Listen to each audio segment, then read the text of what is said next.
안녕하세요. 향기소리 성경학교입니다. 향기소리 성경학교 시청자 여러분 안녕하셨습니까? 이 시간에는 서로세움 시리즈 6번째 챕터로서 서로서로 권하라는 제목으로 말씀을 드리겠습니다. 자, 그러면 시작하겠습니다. 내 형제들아, 너희가 스스로 선함이 가득하고 모든 지식이 차서 능히 서로 권하는 자임을 나도 확신하노라 라고 로마서 15장 14절에 나와 있습니다. 다른 사람의 배척을 받고 그와의 관계가 깨어질지도 모르는 그러한 위험을 기꺼이 감수하려는 것보다 더 큰 사랑의 표시는 없습니다. 그리고 올바른 정신과 동기를 가지고 또 적절한 방법으로 훈계가 이루어진다고 하면 그리스도의 복음에 합당하게 생활하지 않는 사람은 보통 위험 감수를 알아차리게 될 것입니다. 비록 그 사람이 그 순간에는 인정하기 어렵다 하더라도 그의 내면 깊숙이에는 그것을 알고 있습니다. 아마 언젠가는 감사하러 올 것입니다. 하나님과 동행하고 있는 자신의 모습에 대해서 민감한 그리스도인들은 다른 그리스도인들을 훈계할 능력 그리고 책임이 있습니다. 이들은 성경의 직접적인 가르침에 위반해서 살고 있는 다른 사람들을 경고할 권리를 이미 획득하고 있기 때문입니다. 이것은 순종하기에 가장 어려운 권면 가운데 하나이겠지만 그리스도의 몸이 성숙하고 자라기 위해서는 필요한 것입니다. 성경적인 지침에 따른 훈계라고 하는 것은 다른 사람을 판단하는 것이 아닙니다. 우리가 타인의 행위를 깨끗이 하도록 노력하기 이전에 우리 자신의 행위를 깨끗이 해야만 합니다. 훈계는 구체적인 하나님의 뜻과 방법에 기초하고 있어야만 합니다.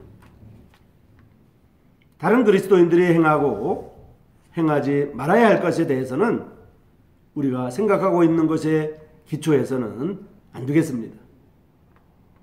훈계의 기초는 분명히 성경에 의해서 뒷받침되어야만 합니다.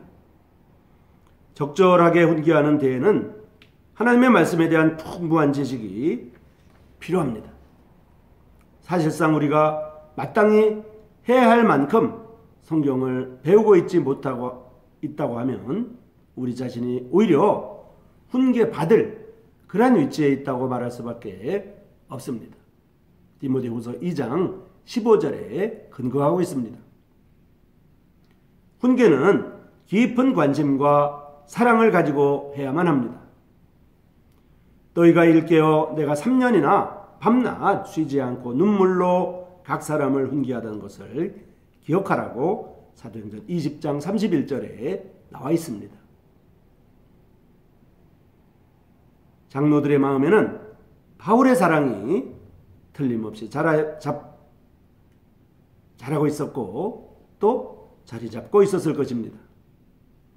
바울의 눈물은 그리스도 안에 있는 이 형제들에 대한 깊은 관심을 반영한 것이었습니다. 그들이 이러한 과정을 판단으로 해석할 리는 만무했습니다. 효과 있게 하려면 훈계는 종종 개인적이라야만 합니다. 바울 사도가 에베소 장로들에게 자기가 각 사람을 훈계한 사실을 상기시키고 있습니다. 데살로니가 전서 2장 11절을 근거하고 있습니다. 성경은 공공연한 책망에 대해서도 이야기하고 있는데요.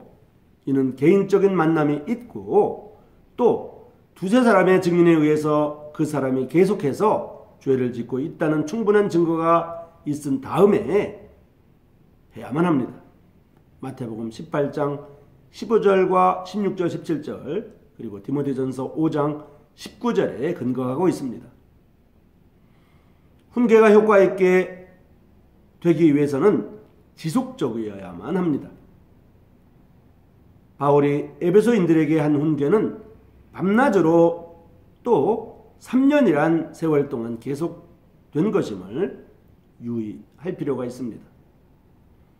상호간의 권면은 계속적이어야만 합니다. 잠깐 만난 후 그만두어서는 안 됩니다.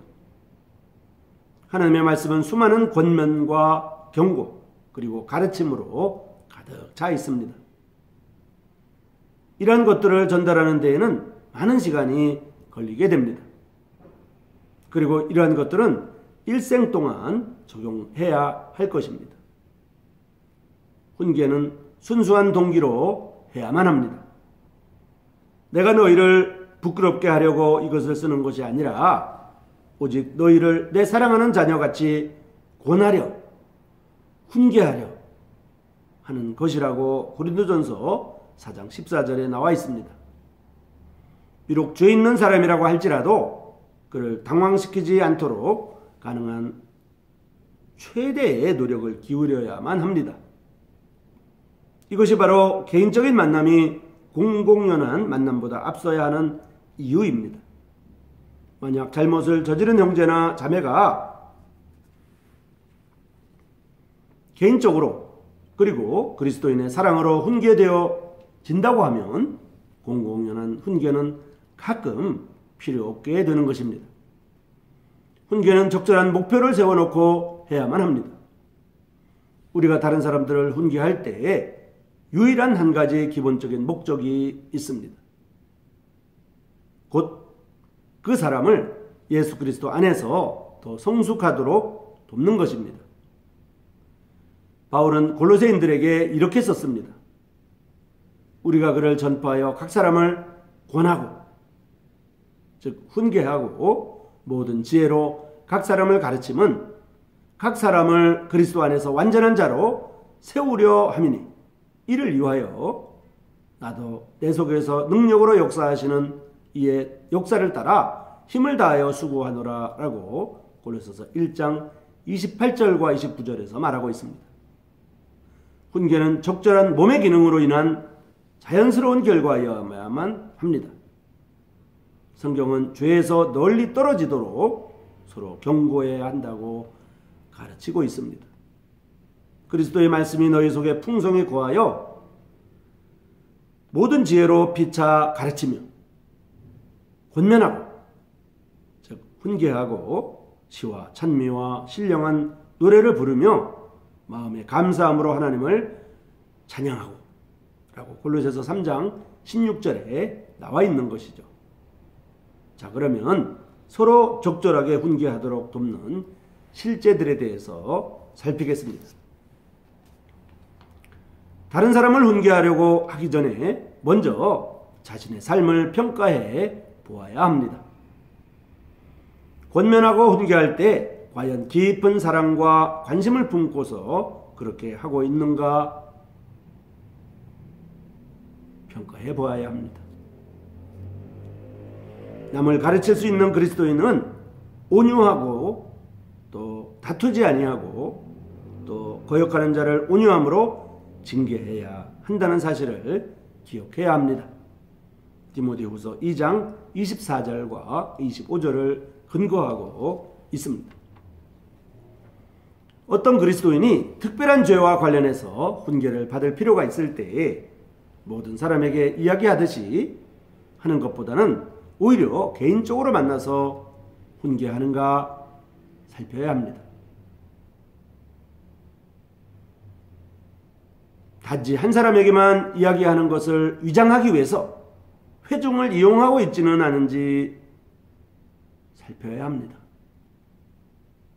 남을 훈계하는 유일한 목적이 그들로 그리스도 안에서 완전하고 성숙한 자가 되도록 도와주는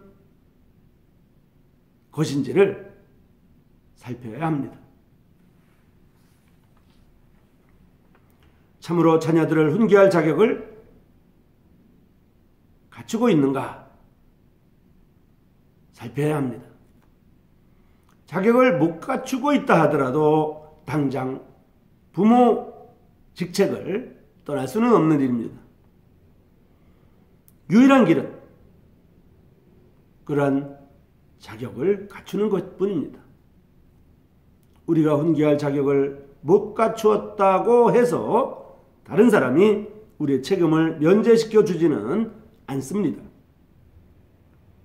오히려 그리스도 안에서 성숙한 자가 되어 거꾸로 다른 사람이 성숙하도록 도와줄 책임을 하나님 앞에서 지고 있다고 말할 수가 있겠습니다.